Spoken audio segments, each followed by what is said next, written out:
Hi again. William Schnell, 30 Years a Watchtower Slave, talking about the American scene around 1940 and how the witnesses were having success after success in the courts, and it was serving a mighty propaganda purpose. The society lost no opportunity to declare the extent of its victory. If you will read Watchtower literature from 1936 on, you will see how they lay claim to miraculous deeds done in their behalf by God. In fact, they glory that God used the enemy to establish the organization, or the second Watchtower tier. This boast they use to give credence to the Society's right to establish the theocracy of 1938 and its theocratic worship. In this literature, there is an open gloating over the fact that police chiefs, city fathers, municipal courts, civic groups, American Legion posts, and finally the U.S. Supreme Court were jockeyed into position where they became instrumental in creating the sources of power which the organization could use to erect the theocracy.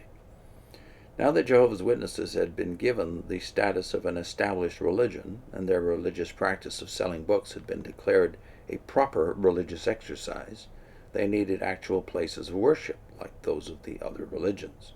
After all, they had to put up a proper front. Kingdom halls were the answer.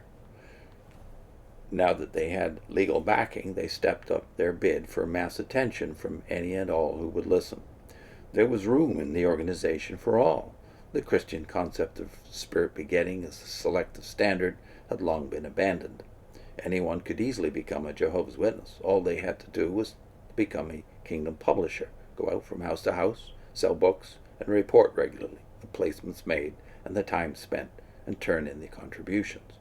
I cannot help but liken this to the mark of the beast on their hand. And all their thinking was to be brought into complete harmony with that of the Watchtower Society by reading of the Watchtower magazine and the books, and studying them in area studies in Kingdom halls. I cannot help but think of this required uniformity of thought as the mark of the beast on their forehead. Consolidating the gains is the next subhead. These victories of the ruling core, first within the organization, then without in the field of the world, firmly established the faithful and wise servant class.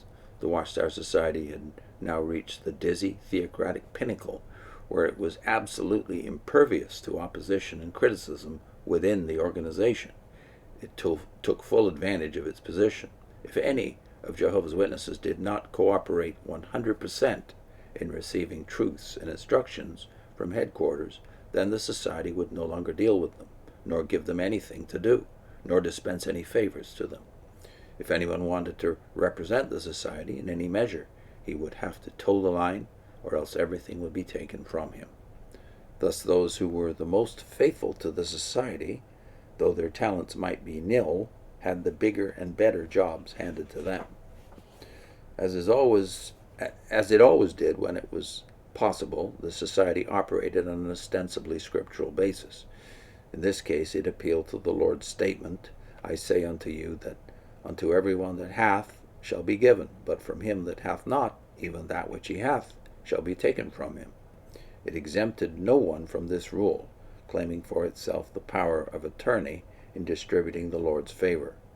The Watchtower leaders staunchly contended that as the faithful and wise servant class, all goods had been given to them by the Lord. They enforced that dictum dictatorially upon all within their midst.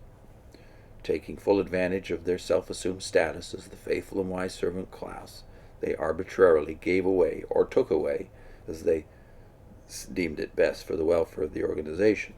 If someone was recalcitrant and would not follow instructions or even dared to voice opposition, they wrote him off, figuring that he would be more trouble than help. They generally dropped such a one so abruptly and unceremoniously that he usually did not know what hit him. They could choose between various methods of disassociation and disengagement, all of which were equally successful and equally vicious. On the other hand, if someone showed by his amenability to instructions that he was their boy, or slave as they put it later, they would entrust him with more and more assignments and responsibilities, thus enhancing his prestige within the organization. They never cared to inquire what the reasons for such amenability might be, whether scriptural or practical or any other reasons. I know that from experience.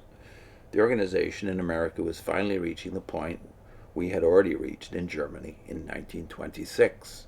At that time, we had divided Berlin into 40 units. Here now, beginning with New York, which was initially divided into 7 units, many of the larger congregations of the land were similarly divided. At first, also as we had done in Berlin, a monthly meeting was held embracing the old congregation. Then gradually the units became independent companies and finally became an integral part of the zone. With this historical dissertation before you, coupled with my own eyewitness experience in the organization during those momentous times, fellow Christian, be stirred up. Your Christian way is at stake. A theocratic force with tremendous power is bent upon a new world society. If once it is established, it will be a slave society, and then it will be too late. The Watchtower religion has been legalized as a religion, and there is no denying the fact that in our 20th century, with big business and big commerce and big finance, it holds a fatal charm for mankind. Multitudes have heeded the song of the harlot and sold their individuality. Like the Lorelei of the Rhineland saga, its fatal tune has lured millions into soul death. He goes on in the next chapter to talk about his service in New York. I'll put in a link to